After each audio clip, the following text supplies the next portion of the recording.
Hi there. My name is Dawn Baker, and I am a children's author and illustrator, and I live here in Gander, Newfoundland. And you're in my house right now. This is my living room, and I'm going to take a little bit of time today to read to you one of my books. This is called Around Newfoundland, and I wrote it. But also, in addition to that, I did all of the paintings for the illustrations, and you can see some of them behind me right here. If you have my book, you can read along with it at home. If not, don't worry, because a nice gentleman named Peter, who works with Flanker Press, my publisher, he will put the illustrations on this video for you.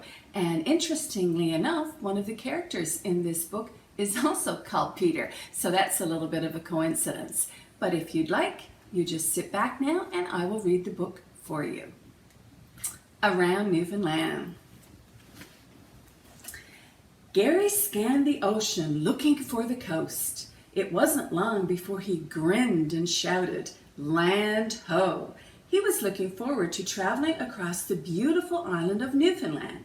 Gary was on a large ferry boat with his mom and his sister Kim. While on board, he met Peter and Peter's parents. The families decided to travel together. Peter and his family were on their way home to St. John's and were in no hurry. After docking, they all headed north. Their first stop was the city of Brook, where they ate lunch while watching a huge cruise ship that was approaching. Peter's dad joked, "That ship is a bit grander than the one we came on." Later, they continued on to Grossmore National Park. "Let's hike to the top of the mountain," suggested Gary and Peter. However, they were outvoted, and everyone hiked the Lookout Trail instead. As it turned out, the route that they chose was full of wonder and quite challenging. That night was an early one, and morning came much too fast. Kim was the first up, and she encouraged the rest to hit the road toward Lonesome Meadows. She couldn't wait to see the Viking village of Norstead. After a long but scenic drive, the visitors felt as though they had traveled back in time over 1,000 years. Gary and Peter could picture themselves as fierce and fearless Vikings. 2 days later, it was raining, but that did not dampen Peter's spirits. He could hardly wait to share one of his favorite places with his new friends. The Newfoundland Insectarium did not disappoint. Peter and Gary both tried to creep out Kim with the tarantulas and scorpions. Kim ignored them and spent her time in the butterfly pavilion, where there were hundreds of different species. One of the beautiful butterflies landed on her hand. Their next stop was the Salmonid Interpretation Center in Grand Falls, Windsor. Through the underwater windows, they were able to see the amazing fish that return to the Exploits River every year. They also saw brook trout, sticklebacks, and eels. Sticklebacks are tiny little fish that swim around the shore. You may have some like that close to where you live. After a little rest and some shopping, the group headed south toward Beta Spear so they could attend the Moapa Powwow in Conn River. The 3-day event provided lessons in Aboriginal culture and nature.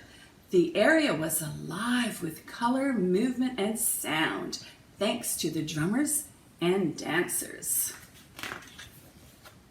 The friends spent the next afternoon at Cobb's Pond Park, which is right here in Gander, where everyone enjoyed a stroll on the boardwalk and a lively game of beach volleyball.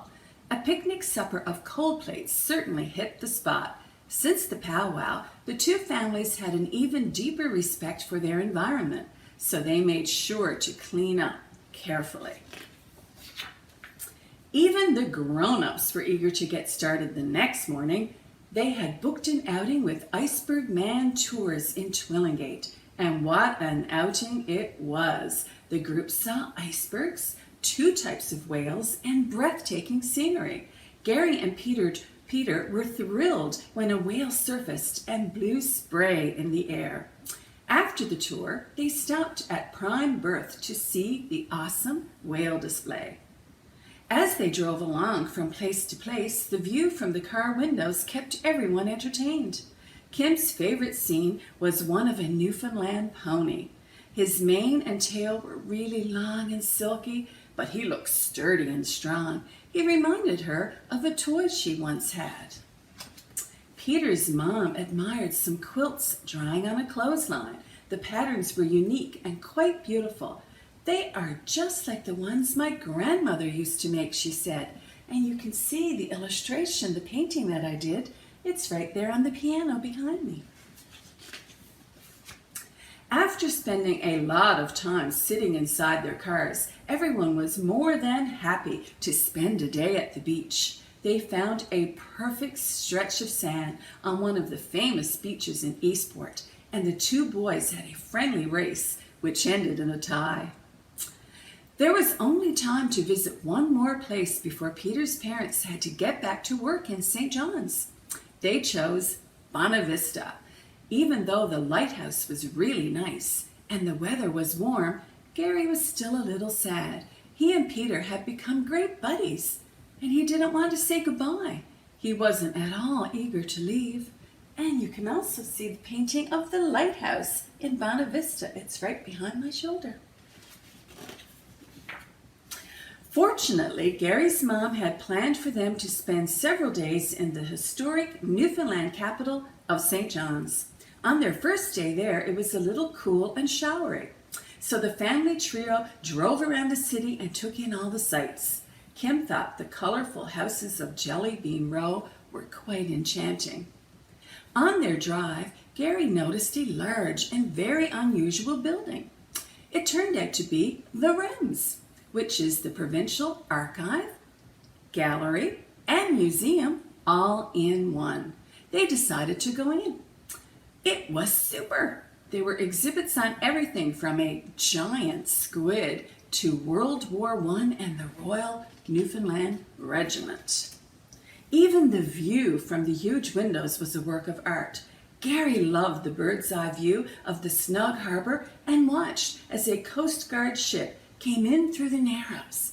The Narrows are the small little area of water in the ocean between the two pieces of land that come into St. John's. They made plans to get a closer look at the entrance to St. John's from Cabot Tower. That evening, Peter and his parents met with them once again, and they drove up to Cabot Tower on Signal Hill. On the way, Gary spotted another unusual building. "What's that place?" he asked. "That's the Johnson Geo Centre," Peter's dad replied. Gary and Kim were happy to hear their mom say that they could go there the next day.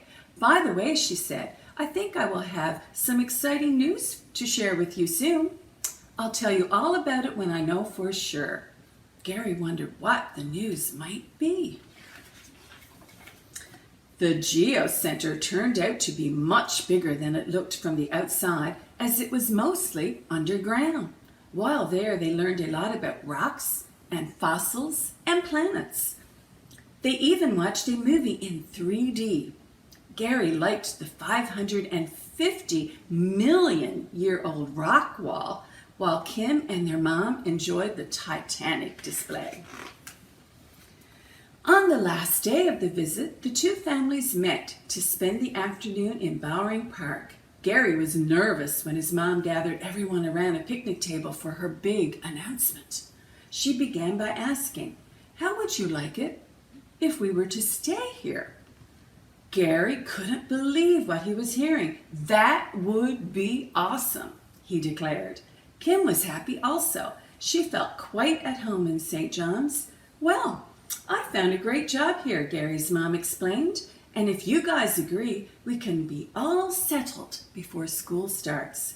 Gary couldn't stop grinning. He wouldn't have to say goodbye to his new friend after all.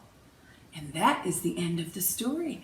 And in the end of my book, right here, I have a map of Newfoundland that shows the path that they took all the way across from when they got off the ferry, all the way across Newfoundland till they stopped and ended in St. John's, Newfoundland at the end of their trip. And in fact, behind me, right in the center there, you can see the map of Newfoundland that I painted to use in this book. So thank you for listening and being with me here today in my living room. And why don't you check out some of my other videos, other books that I've read here on YouTube. Thanks to my publisher, Flanker Press. Have a great day.